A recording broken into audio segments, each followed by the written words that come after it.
The smell of burnt rosemary and expensive Merlot hit me the second I stepped into the foyer, immediately followed by the strained silence of a surprise attack.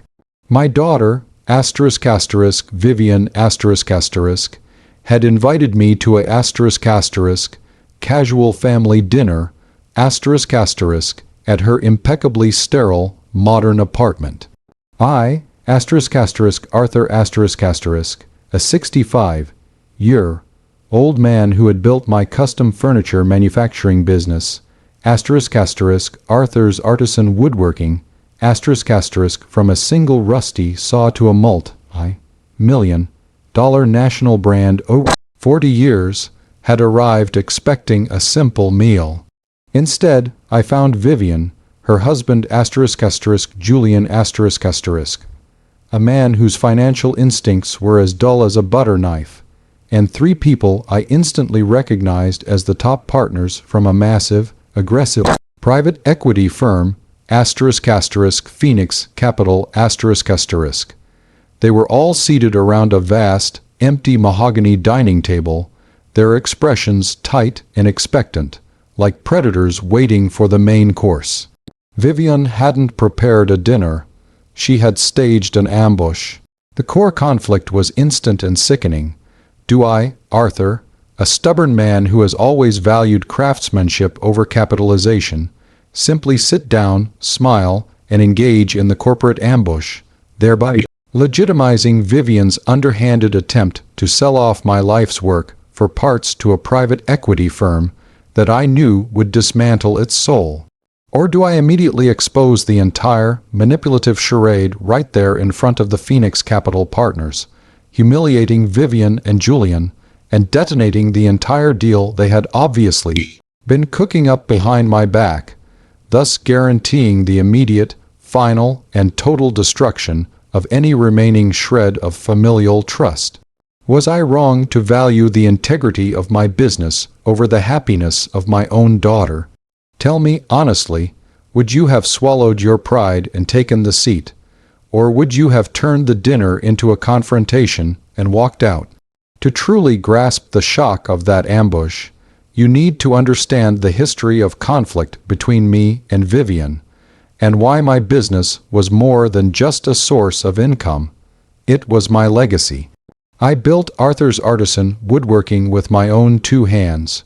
We don't make disposable flat-pack furniture. We make pieces that last centuries.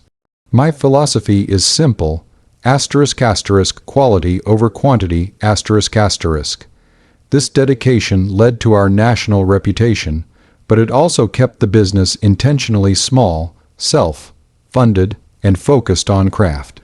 This philosophy was the root of my conflict with Vivian. Vivian, 38, is a high-powered corporate lawyer, ruthlessly efficient and fixated on scale and profit margins. She views my business not as an art form, but as an under-monetized asset, that I have foolishly capped at its potential. For the last 3 years, the conversation has been the same. Vivian wants to take over the business. Not to learn the craft, but to optimize and scale. That meant mass production, cheaper materials, outsourcing, and inevitably, laying off my loyal, long-time artisans. I had told her repeatedly, no, Vivian. This business dies with me, or it goes to someone who respects the wood.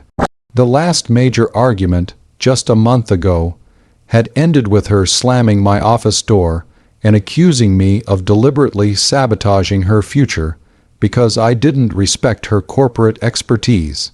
The wedding of her younger sister, Clara, a few years ago, was another turning point. Clara, who chose a career as a teacher, never asked me for anything financial. Vivian, however, had viewed the wedding, which I paid for, as a down payment on her future inheritance, a future she clearly thought was tied to my company.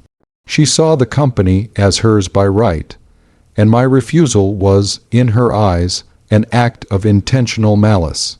Then there was Julian, Julian, 40, works in strategy consulting, which seems to mainly involve wearing expensive suits and talking about disruptive synergy.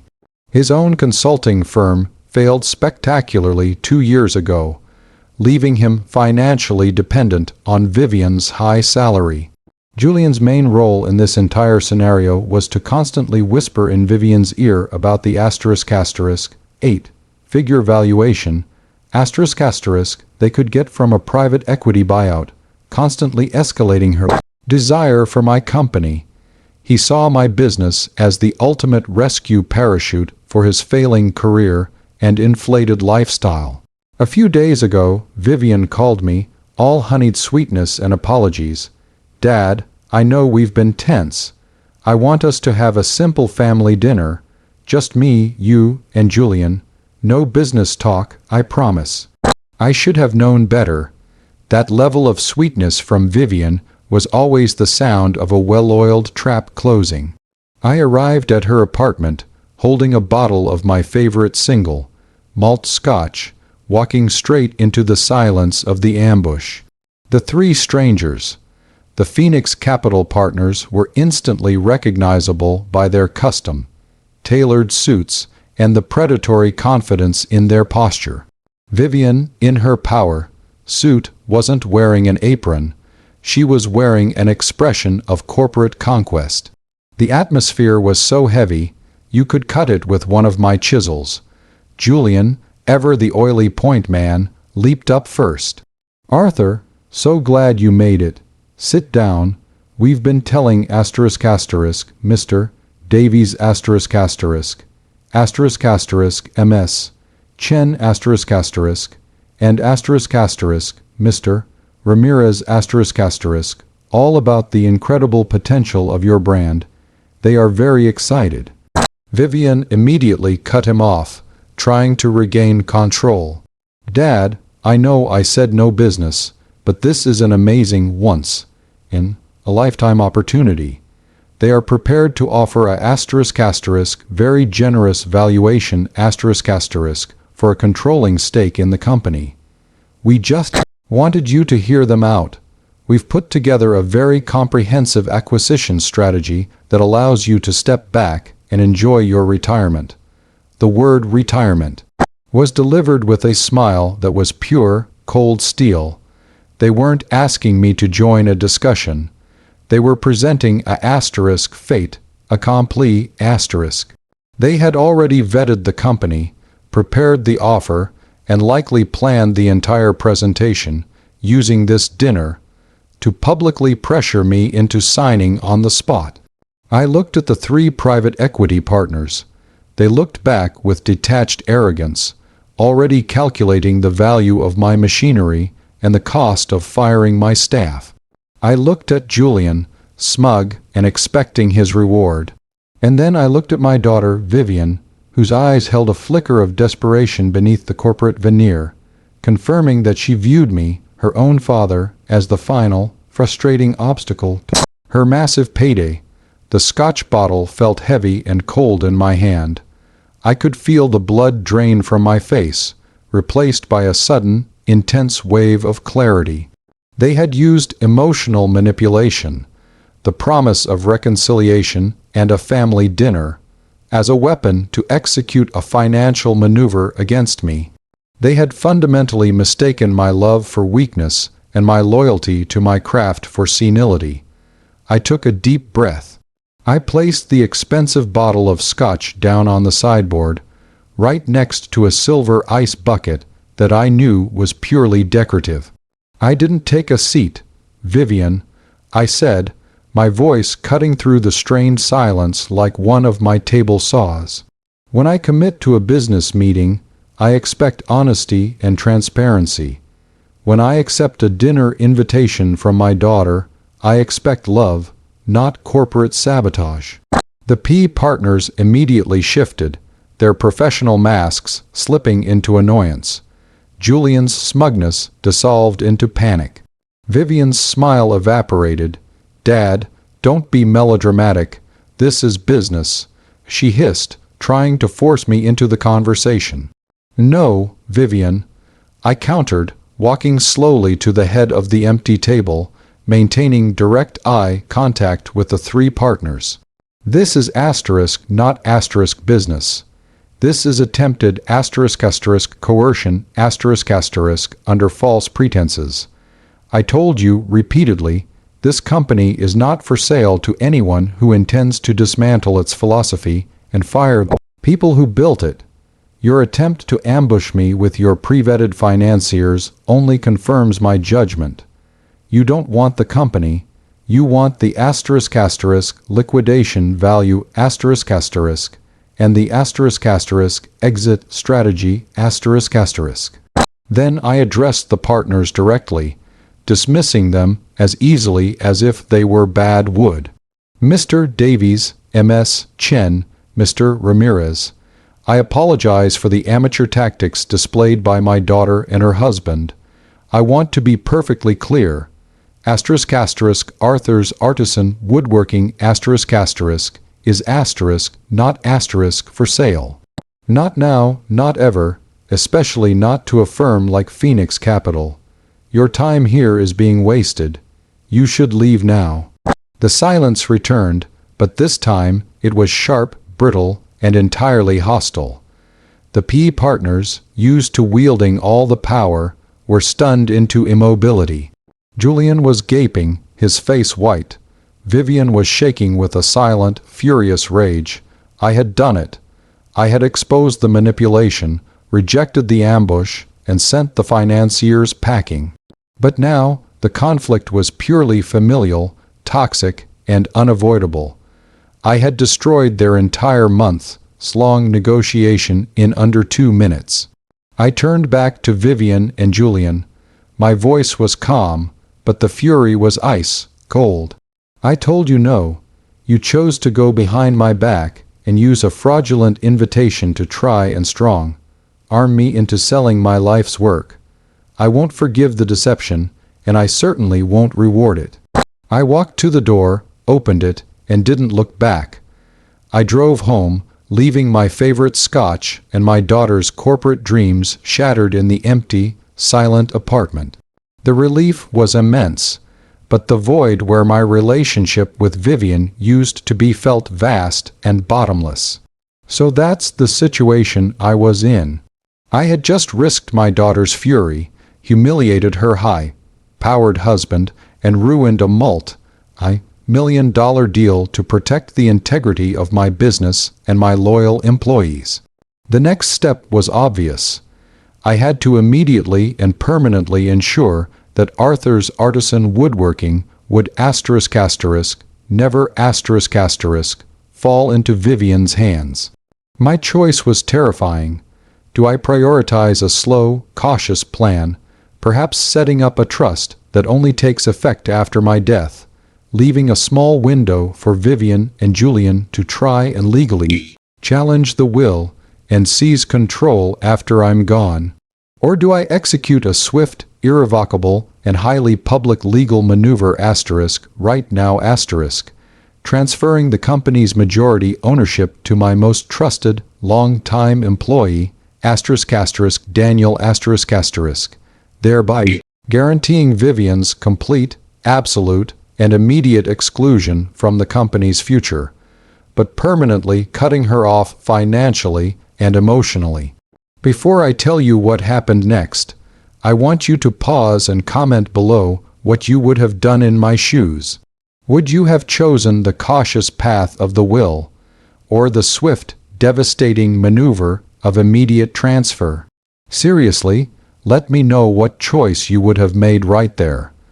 I chose the swift, devastating maneuver of asterisk asterisk immediate transfer asterisk asterisk.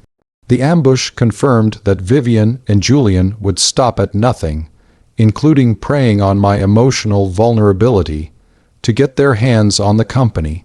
A will or a trust could be challenged, dragging my employees and my legacy through years of probate court chaos. I needed absolute, irreversible finality. The next morning, I called my longtime corporate lawyer, asterisk asterisk MS. Patel asterisk asterisk. I narrated the entire family dinner debacle, including the names of the Phoenix Capital partners. Ms. Patel, who knew the value of my company and the depth of my craft, was horrified. She immediately set to work. The plan was simple, brutal, and public. I decided to sell 51% of the controlling interest of Arthur's Artisan Woodworking to Daniel **, my master carpenter and operational manager of 30 years, for a symbolic sum $100 This move achieved 3 critical goals instantly. 1. It gave Daniel, a man who shared my ethos and respected the craft, absolute voting and operational control. 2. It made the company definitively unacquirable by private equity, as the PE firm would never deal with a new, majority owner who was philosophically opposed to their methods. And 3. It guaranteed Vivian and Julian's total, immediate, and legal exclusion from the company's future. I retained a 49% non-controlling interest, allowing me to step into a consulting role and ensuring my financial stability through a dividend stream, while Daniel assumed the responsibility of daily grind. The execution was swift.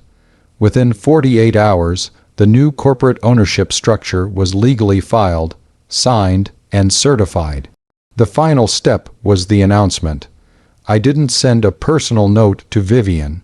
Instead, Daniel and I held an all-hands meeting for the company's 50 employees, announcing that Daniel was the new majority owner and CEO, and that the company's philosophy of artisan quality would be maintained forever.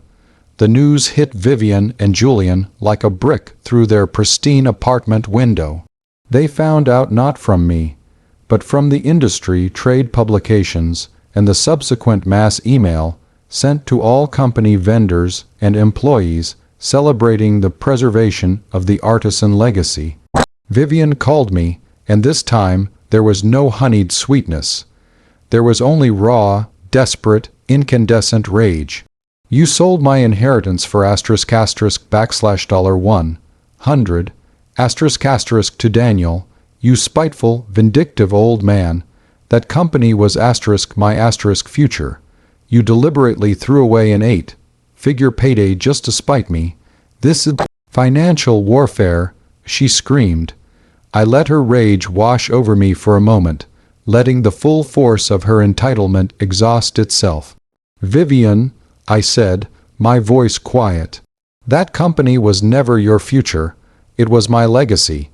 Your future was determined the moment you used a fraudulent dinner invitation to try and ambush me into selling it to people who would dismantle the lives of the 50 people who built it.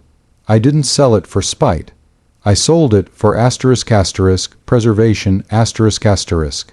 The company is now in the hands of a man who respects the wood, the craft, and the people. You wanted to play corporate warfare. I just made a move you couldn't counter. I'll sue you, I'll challenge the sale, I'll tie this up in court for years, she shrieked.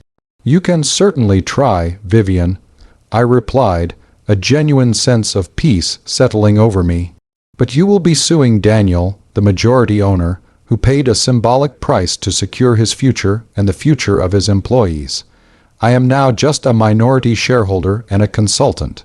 You will be spending hundreds of thousands of dollars to fight a man who is the hero of 50 families, all to acquire a 49% minority share that gives you no control. Good luck with that strategy, Julian's wife. I hung up, permanently ending the communication, knowing I had delivered the ultimate, unanswerable checkmate. The aftermath was satisfyingly brutal for the plotters. Phoenix Capital, publicly rebuffed and outmaneuvered, immediately dropped the matter.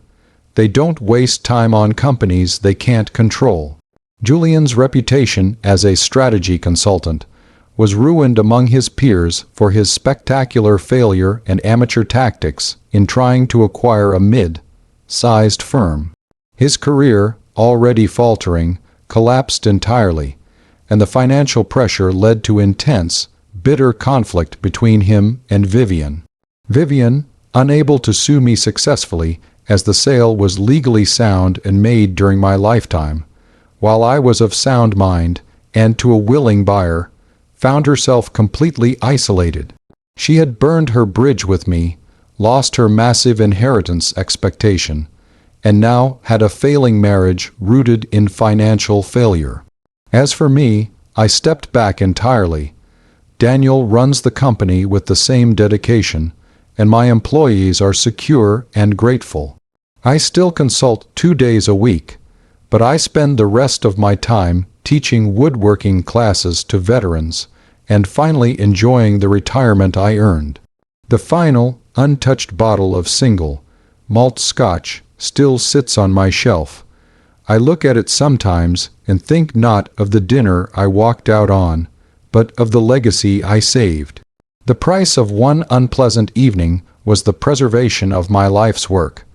Like this video, if you think the integrity of the business should always win over greed. Subscribe for more stories about inheritance battles and corporate betrayal. And please, share your final thoughts on this whole mess in the comments section below. Do you think Vivian will ever genuinely understand the meaning of legacy? I'll see you all in the next story.